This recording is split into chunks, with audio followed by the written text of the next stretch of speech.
എല്ലാവർക്കും എൻ്റെ സ്നേഹം നിറഞ്ഞ നമസ്കാരം. ഇന്ന് നമ്മൾ കാണാൻ പോകുന്നത് 192 വീഡിയോ ആണ്. ബുക്ക് റിവ്യൂവിനെ സംബന്ധിച്ചവരെ 42 വീഡിയോ ആണ് നമ്മൾ കാണാൻ പോകുന്നത്. അപ്പം ഇതിലും നമ്മൾ 12 അധ്യായം തന്നെയാണ് തുടരുന്നത്. ഇതിന് ഒരു ചെറിയ ടൈറ്റിൽ ഞാൻ കൊടുക്കണമെങ്കിൽ ഈ ബുക്കിൽ നിന്ന് വരുന്ന വാക്ക് തന്നെയാണ് ഞാൻ പറയുന്നത്. അതായത് your subconscious mind is all wise. Wise എന്ന് വെച്ചാൽ ബുദ്ധിശാലി. അപ്പം അതിന് എല്ലാ അറിവുമുണ്ട്. അത് പഴയതിനെ ഓർക്കും, ഇപ്പം നടക്കുന്നത് അറിയാം, ഇനി വരാൻ പോകുന്നതും അതിനറിയാം. അതാണ് അതിൻ്റെ ബ്യൂട്ടി. ഓക്കെ, അപ്പം ഓൾ വൈസ്, ഓൾ നോളേജബിൾ അല്ല, ഓൾ വൈസ്. നോളേജ് എന്ന് വെച്ചാൽ അതിൻ്റെ അതിൻ്റെ അറിവ്. ഇത് അറിവിനും ഒരുപടി മേലാണ് വൈസ്. വിസ്ഡത്തിൽ നിന്ന് വന്നതാണ് വൈസ്. ഓക്കെ, അപ്പം ഏത് രീതിയിലാണ് നമ്മുടെ ഉപബോധ മനസ്സ് അത്രയും അതിബുദ്ധിശാലിയായിട്ട് പ്രവർത്തിക്കുന്നത്, ഏതൊക്കെ സമയങ്ങളിലാണ്? അപ്പം ഇവിടെ ഓത്തർ ഡോക്ടർ ജോസഫ് മർഫി അദ്ദേഹത്തിന് ഉണ്ടായ ഒരു കാര്യത്തിനെയാണ് ഇതിനകത്ത് പറയുന്നത്. ഇതിൽ ചിലർ എന്നെ കണ്ടപ്പം, എവിടേക്കോ വെച്ച് കാണുമ്പം ഇപ്പോഴൊക്കെ ആൾക്കാർ എന്നെ മനസ്സിലാക്കി തുടങ്ങി. അപ്പോൾ അവർ ചോദിച്ചു, വത്സമയല്ലയോ, ഇപ്പം മർഫിയുടെ ബുക്കല്ലേ ചെയ്യുന്നേ എന്നൊക്കെ ചോദിച്ചു. അപ്പം ഒരു സ്ത്രീ ചോദിച്ചു എൻ്റെ അടുത്ത്, മാഡം, ഇത് അദ്ദേഹം പല സ്ഥലത്തു നിന്നും വായിച്ചതും അറിഞ്ഞതും കേട്ടതും ഒക്കെയാണ് അദ്ദേഹത്തിൻ്റെ ബുക്കിൽ എഴുതിയിരിക്കുന്നത്. അപ്പോൾ അതെല്ലാം സത്യമാകണമെന്നില്ലല്ലോ, അതെല്ലാം എല്ലാവർക്കും സംഭവിക്കണമെന്നില്ലല്ലോ, എല്ലാവർക്കും അതെല്ലാം സംഭവിക്കണമെന്നില്ല. പക്ഷേ അത് സത്യമാണ്. എന്നുവെച്ചാൽ ഞാനും ഇംഗ്ലീഷ് ഗ്രാമറിനെ കുറിച്ചും സ്പോക്കൺ ഇംഗ്ലീഷിനെ കുറിച്ചും ഒക്കെ ബുക്സ് എഴുതിയിട്ടുണ്ട്. അപ്പോൾ ഒരു ബുക്ക് എഴുതുമ്പം വെറുതെ ഒരു വാക്ക് പോലും നമുക്ക് നമ്മുടെ ഇഷ്ടത്തിന് ചേർക്കാനൊക്കത്തില്ല. നാളെ നമ്മൾ എഴുതുന്ന ഓരോ വാക്കിനും ഓരോ കുത്തിനും ഓരോ കോമയ്ക്കും നമ്മൾ ആൻസറബിളാണ്. അപ്പം ഒരു വാക്ക് എഴുതുന്നതിന് മുമ്പേ 10 പ്രാവശ്യം നമ്മൾ ചിന്തിക്കണം അത് ശരിയാണോ എന്ന്. അപ്പം ഡോക്ടർ ജോസഫ് മർഫി ഇത്രയും 20 ചാപ്റ്ററുള്ള ഒരു ഏറ്റവും നല്ല ഒരു ബുക്കാണ് ഇറക്കിയിരിക്കുന്നത്. അപ്പോൾ അദ്ദേഹം ഈ സബ് കോൺഷ്യസ് മൈൻഡിനെ കുറിച്ച് അവിടെ സ്പീച്ച് കൊടുക്കുന്നുണ്ട്. റേഡിയോയിൽ രാവിലെ സ്പീച്ച് കൊടുക്കുന്നുണ്ട്. അങ്ങനെയൊക്കെ ചെയ്യുമ്പം നല്ല ഒരു പഠിച്ച ഒരാൾ ചുമ്മാതെ ഒന്നും കഥ എഴുതത്തില്ല. അപ്പം അത് നമുക്ക് എല്ലാ കാര്യവും നമുക്ക് തന്നെ സംഭവിക്കണമെന്നില്ല. എല്ലാ കാര്യവും ഒരാളിൻ്റെ മനസ്സിൽ സംഭവിക്കണമെന്ന് പറഞ്ഞാൽ നടക്കത്തില്ല. അപ്പോൾ അതെങ്ങനെയാണെന്ന് വെച്ചാൽ മറ്റവരുടെ ജീവിതത്തിൽ നടക്കുന്ന സംഭവങ്ങളും നമുക്കത് ഒരു പാഠമായിട്ട് വരും. അതിൽ നിന്ന് ഒരു പാഠം പഠിക്കണം. അതാണ് നമുക്ക് വലുത്. പിന്നെ ശരിക്കും അവർക്ക് ഇതിങ്ങനെയൊക്കെ നടന്നോ ഇല്ലയോ എന്നൊക്കെ നമ്മൾ അന്വേഷണം നടത്തേണ്ട കാര്യമേ ഇല്ല. ഏതോ നല്ല ഒരാൾ നല്ല ഒരു ബുക്ക് എഴുതിയിരിക്കുന്നു. ഇടയ്ക്കിടയ്ക്ക് അദ്ദേഹത്തിൻ്റെ സ്വന്തം കാര്യങ്ങളും അതിനകത്ത് പറയുന്നുണ്ട്. ഈ മോതിരം കളഞ്ഞത് ഇതിൻ്റെ മുമ്പത്തെ വീഡിയോയിൽ പറഞ്ഞല്ലോ, അത് അദ്ദേഹത്തിൻ്റെയാണ്. ഐ എന്നാണ് എഴുതുന്നത്. അപ്പം ഞാൻ അനുഭവിച്ചത്, എൻ്റെ മോതിരം കാണാതെ പോയി എന്നൊക്കെയാണ് അദ്ദേഹം എഴുതിയിരിക്കുന്നത്. അപ്പം നമ്മളതൊക്കെ വിശ്വസിച്ചേ പറ്റൂ. ഒരു ചൊല്ലുണ്ട്, എല്ലാത്തിനും നദിമൂലം ഋഷിമൂലം നോക്കാൻ പാടില്ല. ഋഷിമൂലം നദിമൂലം നോക്കാൻ പാടില്ല എന്ന് വെച്ചാൽ ഋഷിയുടെ തുടക്കം എവിടാ എന്ന് ആർക്കും അറിഞ്ഞൂടാ. അതായത് ഋഷിയുടെ അമ്മയച്ഛനാരാ, അമ്മൂമ്മയപ്പൂപ്പനാരാ, മലയാളിയാണോ അല്ലെങ്കിൽ തെലുങ്കനാണോ, ഇതൊക്കെ നമുക്കറിയേണ്ട കാര്യം എന്തുവാ? ഒരു ഋഷി തന്നെയാണ്. ആ ഋഷി എന്തു പറയുന്നോ, ആ ഋഷിയുടെ വായിൽ നിന്ന് വരുന്ന വാക്കുകൾ എത്രയ്ക്ക് സത്യമാകുന്നോ അത്രയും സത്യമാണ് അദ്ദേഹത്തിൻ്റെ ബാക്കി കാര്യങ്ങളെല്ലാം. അപ്പോൾ അദ്ദേഹം എന്ത് നമുക്ക് പറയാനുണ്ടോ അത് നമ്മൾ കേൾക്കുക, അത് ലൈഫിൽ പാലിക്കുക. അതേപോലെ നദിമൂലം, ഇപ്പം ഈ കാവേരി തൃശ്ശിയിലാണല്ലോ ഞാൻ ജനിച്ച് വളർന്നത്. അപ്പം കാവേരി നദിയുടെ വെള്ളമാണ് നമ്മളെല്ലാം കുളിച്ചതും കുടിച്ചതും ഒക്കെ. ചെടിക്ക് വെള്ളം ഒഴിക്കുന്ന എല്ലാം കാവേരിയുടെ വെള്ളമാണ്. നല്ല വെള്ളമാണ്, നല്ല ഒരു മധുരം കാണും അതിനകത്ത്. അപ്പം അങ്ങനത്തെ കാവേരിയുടെ മൂലം പോയി നോക്കിയാൽ ഒരു ചെറിയ ഒരിതാണ്. ഇതിൽ നിന്ന് വരുന്നതാണോ കാവേരി എന്ന് നമ്മൾ അതിശയിച്ചു പോകും. അതാണ് പറയുന്നത്, ഋഷിമൂലം നദിമൂലം നോക്കാൻ പാടില്ല. അതുപോലെ ഓരോ സംഗതിയും ഇതിനകത്ത് എഴുതിയിരിക്കുന്നത് നമ്മൾ പോയി അന്വേഷിച്ച് കണ്ടുപിടിച്ച് അത് ശരിയാണെങ്കിലേ ഞാൻ വിശ്വസിക്കത്തുള്ളൂ. അങ്ങനൊന്നും ആവശ്യമേ ഇല്ല. അതിൻ്റെ ഒന്നും യാതൊരു ആവശ്യമില്ല. എവിടെയും നമ്മൾ ഇതിൻ്റെ പുറത്ത് ഡോക്ടർ ജോസഫ് മർഫി എഴുതിയതിൻ്റെ പേരിൽ ഒരു ഗവേഷണം നടത്തേണ്ട കാര്യമില്ല. അദ്ദേഹം ഒരുപാട് കാര്യങ്ങൾ നമ്മളുടെ നന്മയ്ക്ക് വേണ്ടി ഒരു ബുക്കായിട്ട് എഴുതിയിട്ടു. വായിക്കുക, അല്ലെങ്കിൽ വീഡിയോ കേൾക്കുക, മനസ്സിലാക്കുക, ഇഷ്ടമുണ്ടെങ്കിൽ ഫോളോ ചെയ്യുക, ഇല്ലെങ്കിൽ അവിടെ വെച്ച് കളഞ്ഞിട്ട് പോവുക, അത്രയേ ഉള്ളൂ. ഓക്കെ, ഞാൻ പറഞ്ഞിട്ടുണ്ട് ഒരുപാട് കാര്യങ്ങളിൽ ഈ റിസർച്ചും കൊണ്ട് നടക്കരുത്. ബിഗ് ബാങ് തിയറി, ഈ പ്രപഞ്ചം എത്ര മില്യൺ ഇയേഴ്സിന് മുമ്പേ ഉണ്ടായി, ചേടാ അത് നമുക്കെന്തിനാ? നമ്മളുടെ ജീവിതകാലമോ 100 വയസ്സ്, 120 വയസ്സ് മാക്സിമം. അതിനകത്ത് നമുക്കെന്ത് സാധിക്കാം? നമുക്കെന്തൊക്കെ നേടിക്കൊണ്ട് കൊണ്ടുപോകാം? പുണ്യകാര്യങ്ങൾ ചെയ്യാം.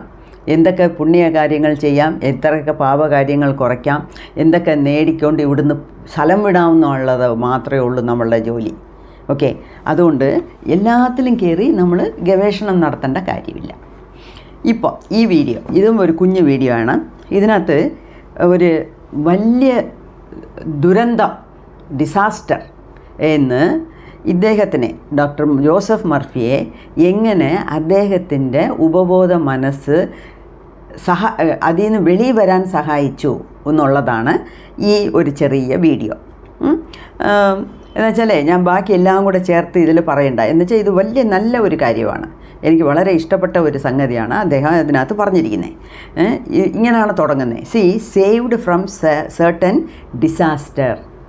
ഡിസാസ്റ്റർ എന്ന് വെച്ചാൽ ദുരന്തം, വലിയൊരു ദുരന്തം വരാനിരുന്നത്. അതിൽ നിന്ന് ഇദ്ദേഹത്തിനെ എങ്ങനെ രക്ഷപ്പെടുത്തി ഇദ്ദേഹത്തിൻ്റെ ഉപബോധ മനസ്സ് എന്നുള്ളതാണ് ഈ വീഡിയോ മൊത്തം, ചെറിയത്. ഓക്കെ, അതിലിങ്ങനെയാണ് തുടങ്ങിയിരിക്കുന്നത്. I will illustrate how the wisdom of your subconscious mind can instruct you and protect you relative to your request for right action as you go to sleep. അപ്പം നമ്മൾ ഉറങ്ങുന്നതിന് മുമ്പേ നമ്മുടെ ഉപബോധ മനസ്സിൻ്റെ അടുത്ത് പറയുന്ന കാര്യങ്ങളൊക്കെ അത് എത്ര ഭംഗിയായിട്ട് നടത്തുന്നു. അതുകൊണ്ട് നമ്മളെ എത്രയോ കഷ്ടപ്പാടുകളിൽ നിന്നും ദുരന്തത്തിൽ നിന്നും നമ്മളെ രക്ഷപ്പെടുത്തുന്നുണ്ട് എന്നുള്ളതിന് ഒരു ഉദാഹരണമാണ് ഇതിനകത്ത്. അപ്പോൾ എന്താ പറയുക, many years ago, second world വാറിന് മുമ്പേ ഇദ്ദേഹത്തിന് ഒരു നല്ല ഒരു ജോലി കിട്ടി. നല്ല ഒരു ജോലി, നല്ല ശമ്പളം. പക്ഷേ അദ്ദേഹത്തിന് അത് എടുക്കണോ വേണ്ടേന്ന് ഒരു സംശയം, 2 മനസ്സ്. ചില കാര്യങ്ങൾ നടന്നാൽ നമ്മൾ ഇടം വലം തിരിഞ്ഞ് നോക്കേണ്ട കാര്യമില്ല. പെട്ടെന്ന് അതങ്ങ് അക്സെപ്റ്റ് ചെയ്യും. നമുക്കത് ഇഷ്ടപ്പെടും, ഉടനെ നമ്മളങ്ങ് അക്സെപ്റ്റ് ചെയ്യും. ചില കാര്യങ്ങളിൽ മനസ്സിൽ വലിയ ചഞ്ചലമായിരിക്കും, ചാഞ്ചാട്ടമായിരിക്കും. പോയാലോ വേണ്ടേ, ഈ ജോബ് എടുക്കാനോ വേണ്ടേ, ഈ ജോലിക്ക് പോയാൽ എനിക്ക് നല്ലത് കിട്ടുമോ, അതോ ഇപ്പം ഉള്ള ജോലി തന്നെ അങ്ങ് ഇരിക്കാമോ, അങ്ങനെയൊക്കെ മനസ്സിലൊരു ചഞ്ചലം ഉണ്ടാകും, ഒരു ഡിസ്റ്റർബൻസ്. അങ്ങനെ ഡിസ്റ്റർബൻസ് വരുമ്പം നമ്മൾ എന്ത് ചെയ്യണം? 4 പേരെടുത്ത് കേൾക്കണം, അന്വേഷിക്കണം. എന്നിട്ടും നമുക്കൊരു ഡിസിഷൻ എടുക്കാൻ പറ്റിയില്ലെങ്കിൽ, ഈ അന്വേഷണവും കളക്റ്റിംഗ് ഡേറ്റ എന്ന് പറയുന്നതൊക്കെ നമ്മുടെ കോൺഷ്യസ് മൈൻഡ് ചെയ്യുന്നതാണ്. പക്ഷേ ശരിക്കുമുള്ള ഒരു ഡിസിഷൻ, ഒരു തീർമാനത്തിൽ എത്തണമെങ്കിൽ അതിന് നമ്മുടെ ഉപബോധ മനസ്സിൻ്റെ അടുത്ത് ചോദിക്കാം. ഇങ്ങനെയൊക്കെ ആളുകൾ പറയുന്നു, ഇതൊക്കെ ഞാൻ കണ്ടുപിടിച്ച് വെച്ചു, ഇതൊക്കെ ഞാൻ കളക്ട് ചെയ്ത് വെച്ചു, പക്ഷേ എന്നിട്ടും എനിക്കൊരു ശരിക്കുള്ള ആൻസർ, ഉത്തരം കിട്ടുന്നില്ല. ഈ ജോബ് എടുക്കണോ വേണ്ടേ? എൻ്റെ മനസ്സിൽ വലിയ ഒരു ചഞ്ചലമായിട്ടിരിക്കുന്നു, ഒരു സ്റ്റഡി മൈൻഡായിട്ടില്ല. അപ്പം നീ തന്നെ എനിക്കതിനൊരു വഴി പറയണം എന്ന് രാത്രി കിടക്കുന്നതിന് മുമ്പേ പറഞ്ഞിട്ട് കിടക്കുക. അതിന് ഉത്തരം അടുത്ത ദിവസം തന്നെ കിട്ടും. അടുത്ത ദിവസം കിട്ടിയില്ലെങ്കിൽ അതിൻ്റെ അടുത്ത ദിവസം കിട്ടും. പിന്നെ 10 ദിവസം, അല്ലെങ്കിൽ 1 മാസം, അല്ലെങ്കിൽ 6 മാസം കഴിയും. അതുവരെ നമ്മൾ അതിൻ്റെ അടുത്ത് ജസ്റ്റ് ഉറങ്ങുന്നതിന് മുമ്പേ ഒരു വാക്ക്, ഒരു പ്രെയർ പോലെ, ഒരു പാട്ട് പോലെ, ഒരു താലാട്ട് പാടുന്ന പോലെ അതിൻ്റെ അടുത്ത് പറഞ്ഞിട്ട് അങ്ങനെ ഉറങ്ങിപ്പോവുക. അതാണല്ലോ നമ്മുടെ മെത്തേഡ്. ഓക്കെ, അപ്പം ഇദ്ദേഹത്തിന് ആ ജോലി എടുക്കണോ വേണ്ടേന്ന് ഒരു സംശയം. അപ്പോൾ ഇദ്ദേഹം എന്തോ പറഞ്ഞു? Infinite intelligence. ഇതാണ് ഞാൻ പറഞ്ഞിട്ടുണ്ട്, ചില വാക്കുകൾ എപ്പോഴും ഓർക്കണം. സബ് കോൺഷ്യസ് മൈൻഡ് അല്ലെങ്കിൽ ഉപബോധ മനസ്സെന്ന് പറയുമ്പം എന്തൊക്കെയാണ്? Infinite intelligence. ഇൻ്റലിജൻസ് എന്ന് വെച്ചാൽ ഇൻ്റലിജൻസ് എന്ന് വെച്ചാൽ ബുദ്ധിശാലിത്തനം. ഇൻഫിനിറ്റ് എന്ന് വെച്ചാൽ ഇൻഫിനിറ്റ്, ഇങ്ങനെയാണല്ലോ അതിൻ്റെ സിമ്പൽ ഇടുന്നത്. അതിന് കണക്കില്ല. അത് എത്ര അളവെന്ന് നമുക്ക് പറയാൻ ഒക്കത്തില്ല. അതാ അൺഫാദമബിൾ, അളക്കാൻ പറ്റാത്ത അളവ് അതിന് അറിവുണ്ട്. Infinite intelligence. സോ ഇദ്ദേഹം ഇങ്ങനെയാണ് പ്രെയർ പറഞ്ഞിട്ട് കിടക്കുന്നത്. The infinite intelligence within me nose all things at the right decision, and the right decision is revealed to me in divine order. ഈ ഡിവൈൻ ഓർഡർ എന്ന് പറയുന്നതും അതിൻ്റെ കൂടെ ചേർക്കണമെന്ന് ഞാൻ പറഞ്ഞിട്ടുണ്ട്. And it is so. നേരത്തെ ഒരു വീഡിയോയിൽ അത് വളരെ വ്യക്തമായിട്ട് പറഞ്ഞിട്ടുണ്ട്. I M A crorepati as per the divine order. ഈ ഡിവൈൻ ഓർഡർ എന്ന് പറയുന്നത് എന്തുവാ? ആ യൂണിവേഴ്സൽ ഓർഡർ, അല്ലെങ്കിൽ നമ്മുടെ പടച്ചോൻ്റെ ആഗ്രഹം. നമ്മുടെ പടച്ചോൻ വിചാരിച്ചാൽ മാത്രമേ നമുക്ക് ഏതും നടക്കത്തുള്ളൂ. ഓക്കെ, അപ്പോൾ നമുക്ക്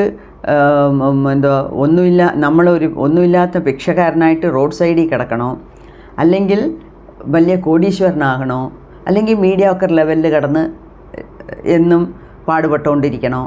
ഇതൊക്കെ ആ പടച്ചോൻ്റെ ഒരു ഡിസിഷനാണ്. ആ പടച്ചോൻ എന്ന് പറയുന്നത്, ഡിസിഷൻ എന്ന് പറയുന്നത് നമുക്ക് ഉൾക്കൊള്ളാൻ പറ്റിയില്ലെങ്കിൽ നമ്മുടെ കർമ്മ, മുൻജന്മം നമ്മൾ ചെയ്ത കർമ്മ അനുസരിച്ചാണല്ലോ ഈ ജന്മം നമുക്ക് ലൈഫ് കിട്ടുന്നത്, ഇല്ലയോ?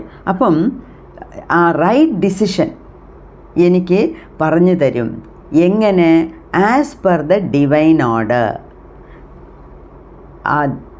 നേരത്തെ എൻ്റെ തലവര എന്ത് എഴുതിയിട്ടുണ്ടോ, നേരത്തെ എൻ്റെ തലയിൽ എന്ത് എഴുതിയിട്ടുണ്ടോ, നമ്മുടെ തലയിലെഴുത്ത് പോലെ, അല്ലെങ്കിൽ ഞാൻ ചെയ്ത കർമ്മ അനുസരിച്ച്, അല്ലെങ്കിൽ നമ്മുടെ പടച്ചോൻ്റെ തീർമാനം പോലെ.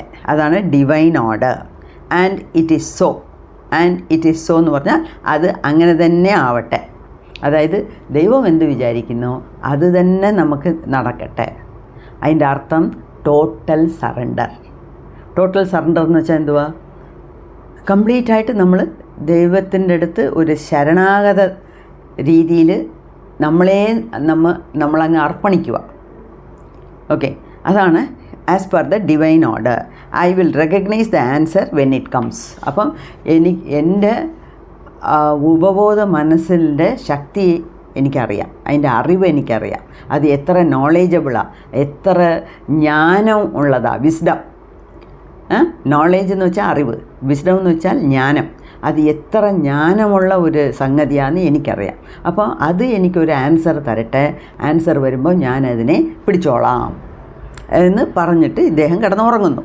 അപ്പം ഒരു ദിവസം 2 3 പ്രാവശ്യം ഇത് റിപ്പീറ്റ് ചെയ്തുകൊണ്ടിരിക്കും.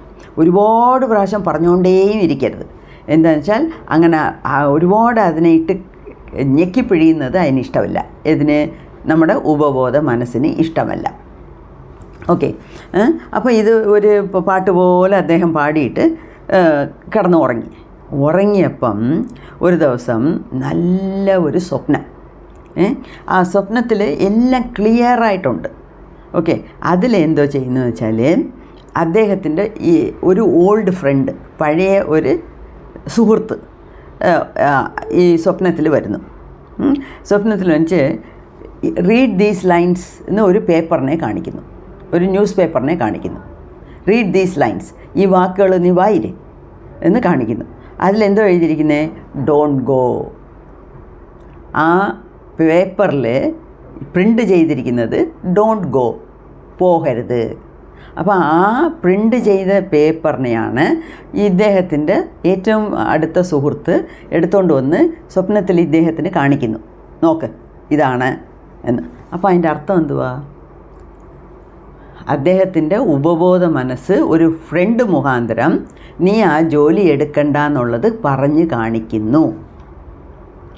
ഡോണ്ട് ഗോ, ഡോണ്ട് അക്സെപ്റ്റ്, അത്രയേ ഉള്ളൂ. ഓക്കെ, അപ്പം ഇത് എങ്ങനെയാണെന്ന് വെച്ചാൽ ഒരു 3 വർഷം കഴിഞ്ഞ് ഈ വേൾഡ് വാർ 2 ഈ ജപ്പാൻ, ഈ പേൾ ഹാർബർ എന്നൊരു നല്ല ഒരു സ്ഥലമുണ്ട് US. ആ പേൾ ഹാർബറിനെ പിടിച്ചടക്കാൻ വേണ്ടി ജപ്പാനും യു എസിനും നടന്ന വഴക്കാണ്. വഴക്കിൽ അവിടെ ഇപ്പോൾ ആ സ്ഥലമൊക്കെ നല്ല ഒരു സ്ഥലമായിരുന്നു. ഇപ്പോഴും അതിന് മെമ്മോറിയലൊക്കെ ഉണ്ട്.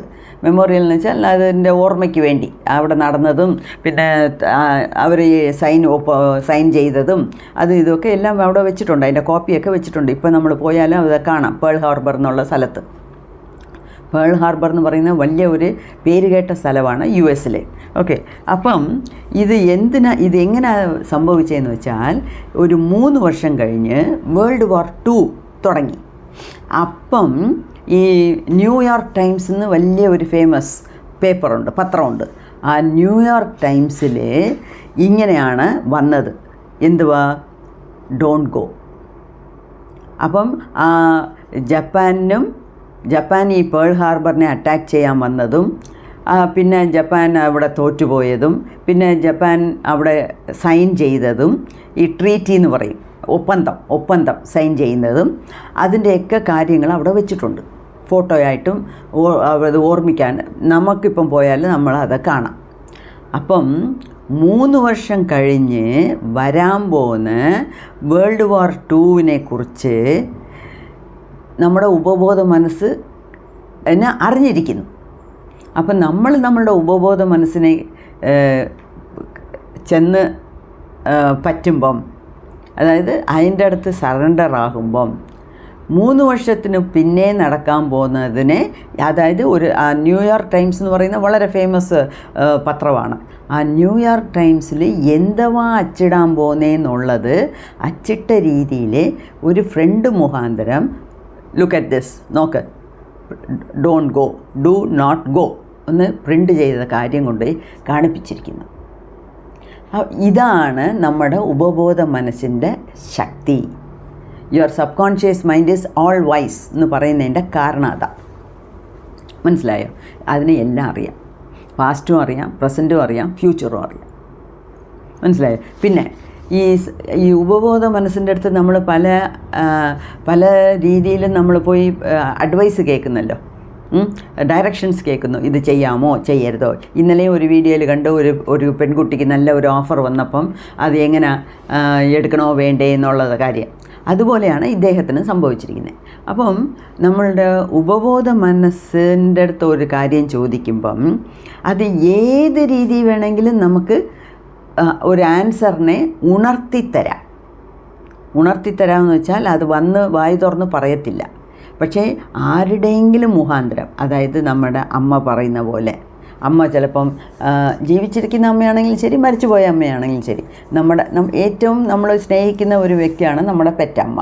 അപ്പം അമ്മയുടെ രൂപത്തിൽ, അല്ലെങ്കിൽ നമുക്ക് ഏറ്റവും ഇഷ്ടം അച്ഛനാണെങ്കിൽ അച്ഛൻ്റെ രൂപത്തിൽ, അല്ലെങ്കിൽ നമ്മളെ ഏറ്റവും സ്നേഹിക്കുന്ന ഒരു സുഹൃത്തിൻ്റെ രൂപത്തിൽ, ആരുടെയെങ്കിലും ഒരു രൂപത്തിൽ നമ്മുടെ ഉപബോധ മനസ്സ് നമ്മൾ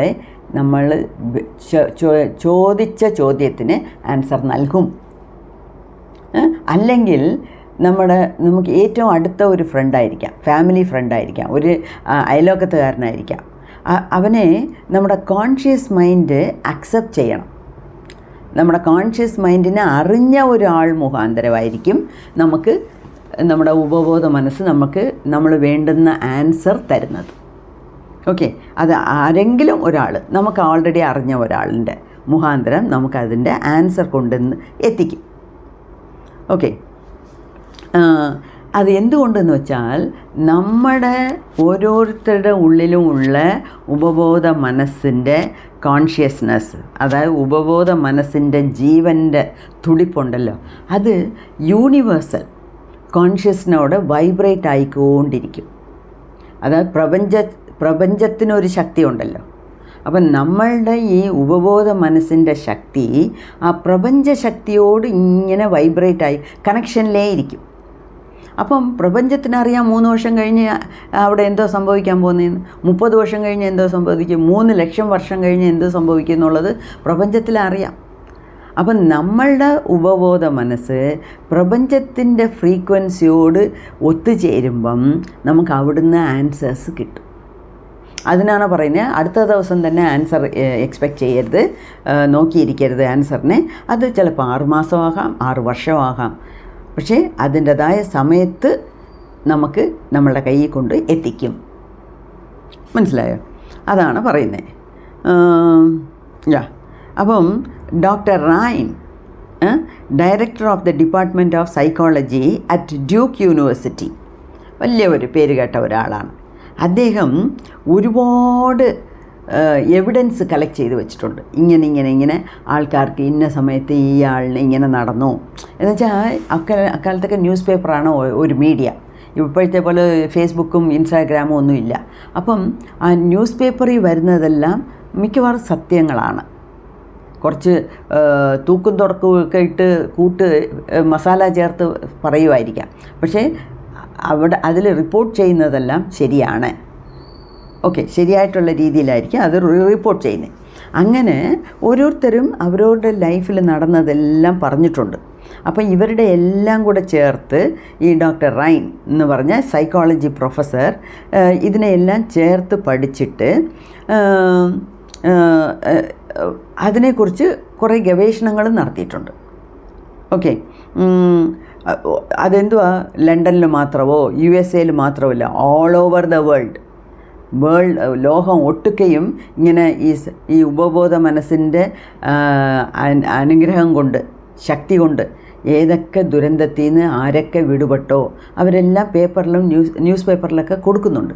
അപ്പോൾ ഇതുപോലത്തെ കാര്യങ്ങളെല്ലാം കളക്ട് ചെയ്ത് ഒരു ഗവേഷണം നടത്തിയ ഒരു സയൻറ്റിസ്റ്റാണ് doctor Rhine. Okay, able to avoid the tragic event which was foreseen vividly in a dream. So ഒരുപാട് പേർക്ക് അവരുടെ ജീവിതത്തിൽ അവർക്ക് അറിയാതെ പോയി പല ദുരന്തങ്ങളിലും അകപ്പെടാതിരിക്കാൻ അവരവരുടെ ഉപബോധ മനസ്സ് പല രീതിയിലും സഹായിച്ചിട്ടുണ്ട്. മിക്കപ്പോഴും അത് വരുന്നത് ഉറക്കത്തിൽ സ്വപ്നത്തിലായിരിക്കും വരുന്നത്. ഓക്കെ, അപ്പം